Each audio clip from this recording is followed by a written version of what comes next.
All right, here we go. Week 13 of the BMO Report. Carl, still out on assignment? I don't know. We just wrapped up Thanksgiving weekend. Hope everybody had a good time. Ate a lot of turkey, drank a lot, smoked a lot, had some fun. Now it's all business. We got 2 weeks to go in the regular season, and things are looking pretty competitive still toward the BMO Playoffs. Creme Brulee sits on top. We got 3 teams at 8-4 after that. We got 5 teams at 6-6. So a lot of teams in the hunt here down the stretch. It is definitely going to be a very feisty, very competitive last 2 weeks here. So good luck. Let's get things rolling. We're going to look back at Week 12, Thanksgiving special weekend, all those highlights, and then we'll look forward to the Week 13 slate as well. We'll see you in a bit. Goofy up. My goofy up. Uncle. My goofy up. Uncle. My goofy up. Uncle. My goofy up. Uncle. My goofy up. All right, here we go with a look back at all the jam-packed highlights from the BMO Thanksgiving weekend. We're going to start things off with one of the biggest upsets on the season. It was 7 straight losses for Gus going into Week 12 versus a slumping Boy team who was still sitting in second place. Throw the records out the window for this one. Behind 28 points from Trevor Lawrence and big efforts from Tony Pollard and Devontae Smith, Gus dropped 168 points on a Boy squad who's now lost 3 straight. First place Creme Brulee won his 3rd straight, knocking off Bino San Martino. Tyreek Hill continues to dominate every week. It's 5 in a row for Tall Squad. He knocked off Big Mike's Bosides nuts behind 21 points from Ramondre Stevenson and 18 from Patty Frymuth, who just came off the IR. There Is No Spoon had a statement win this week, putting up a very solid 190 points versus Jonestown. CJ Stroud continues to roll, and the Falcons finally featured Bijan Robinson for an entire game. He went for 25 points. The Dumpster Fire continues to climb up the standings in the BMO after starting 0-5. He got by Hashim to move up to 7th place, right outside a playoff spot. Jordan Love has come back from the dead to put up 26 points this week for the Dumpster Fire. Joe H moves up to 5th spot after thumping on a slumping Uncle Eddie team. Christian McCaffrey just continues to put up monster games every week. He had 32 versus the Seahawks on Turkey Day. Dirty Jersey missed a chance to jump up to a playoff spot this week and dropped a tough one to a Doughboy squad who will look to play the role of a spoiler down the stretch here in the BMO.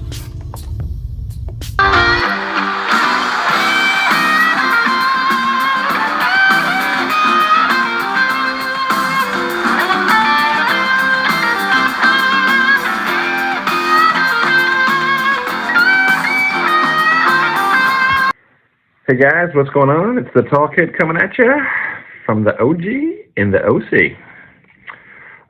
Last week, Thanksgiving week, we went 1-1-1. Mississippi won by 10. They pushed. Who else did we have? Iowa State. They beat Nebraska like we thought they would. Don't know why they were really the underdog.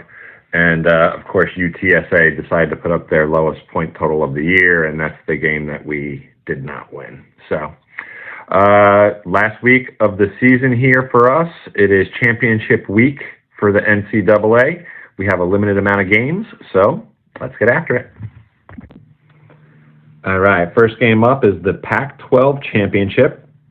It's on a Friday night. Oh, and by the way, all these games are at neutral sites, so there is no real home field advantage for any of the games that we talk about tonight. But it's Friday night game. Oregon is 11-1. They're number 5 in the country. Washington is 12-0. They're number 3 in the country. Can't get this. 12-0, 3 in the country. They are underdogs by 10 points. Oregon's only loss was Washington, and the game was 36-33. So if Washington is undefeated, they're 3 in the country, and they're a 10-point underdog, I'm 1,000% taking Washington.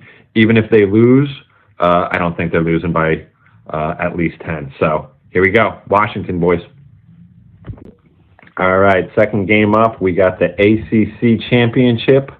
Number 14, Louisville, is taking on number 4, Florida State. Louisville is 10-2. Florida State is 12-0. It's a 1.5-point spread. Florida State is favored by 1.5 points. I know they lost their starting quarterback, but they haven't lost a game. Their defense is really good, and they can run the ball, right? Their backup QB, not that bad. I think he threw up like 56 points after their starter got hurt in that game a couple weeks ago.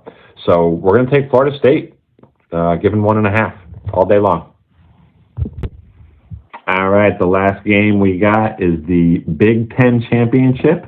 Michigan Wolverines taking on the Iowa Hawkeyes. Michigan is number 2 in the country. They are undefeated, and Iowa is number 16. They are 10-2. I think it's a foregone conclusion that Michigan's going to win this game. Its spread is 21.5, and the over/under is 34.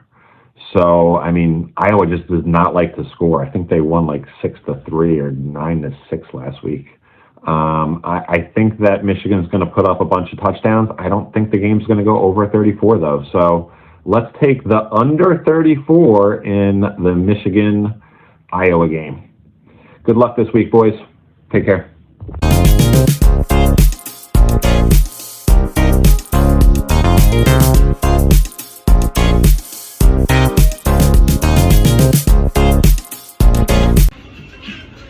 What's up, guys? This is Uncle Eddie of Uncle Eddie Says.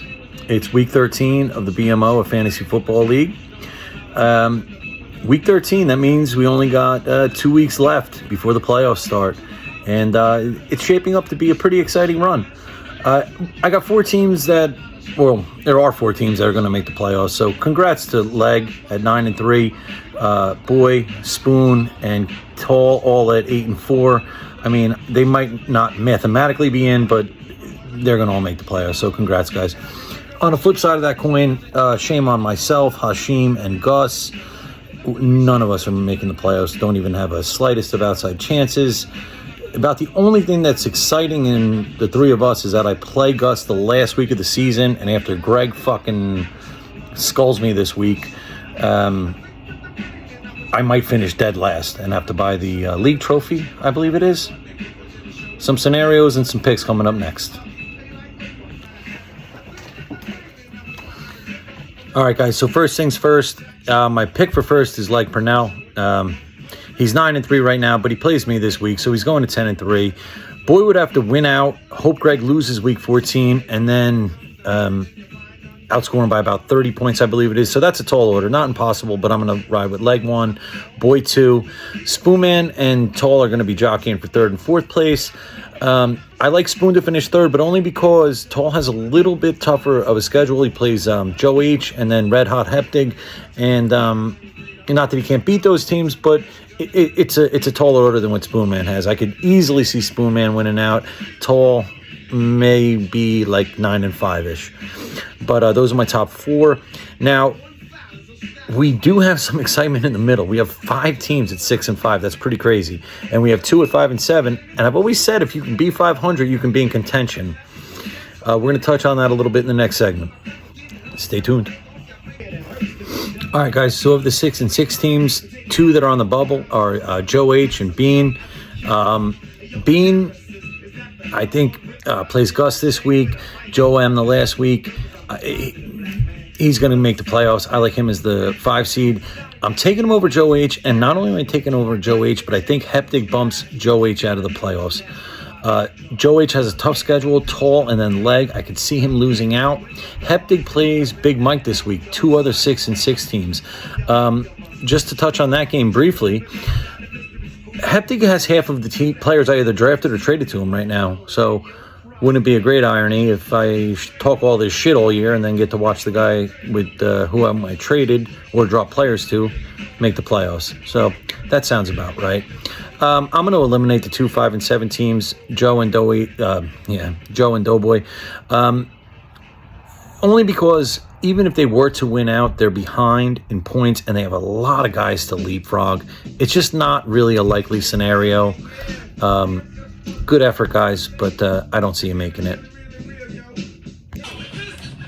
All right, guys, so now you know my top 6 for the playoffs. Just in case it wasn't clear, I like Heptig for the 6th spot. The second game I want to touch on this week was just Kaj and Doughboy. I think this is going to be pivotal for Kaj to get that number 3 seed. And I think it's going to crush Doughboy's hopes for the year. You guys know how I feel about Kaj's team. The only thing Doughboy has going for him is that I've jinxed him every time, or, he's had the opposite of what I said. So maybe he pulls it out. NFL picks. I got to be quick about it. Colts -1. Gardner Minshew, I like him. I wish the Jets got him, but they didn't. I think they're going to win by at least a point, more than a point. San Fran against the Eagles, marquee game, but I genuinely like San Fran to win by more than 3. They're healthy. They're a better team, and I think they're going to put the Eagles in check. Green Bay is my upset special for the week. I think they have a chance to beat Kansas City outright. They're firing on all cylinders right now. Jordan Love, I think their defense is underrated, and I think they got a chance to win outright and definitely cover 6 points. This is Uncle Eddie saying, if you don't like my picks this week, just wait till the playoffs. All right. That's about going to do it for week 13 of the BMO Report. Shout out to Eddie T for a great playoff scenario preview. A lot of good info there. Tall, great picks. It's a big week in college football, so hopefully you're following along with all Tall's picks. Don't forget to vote for our last place penalty. That's coming up soon. We got 3 guys in contention. Take your favorite pick on what penalty our last place BMO guy is going to do this year. And as always, don't forget to hit the subscribe, hit the like button, support the BMO, keep us going, keep us hot. We're streaking in the right direction here, and that's about it. You enjoy week 13. You enjoy your weekend. You stay classy. We'll see you next week. Okay, let's go.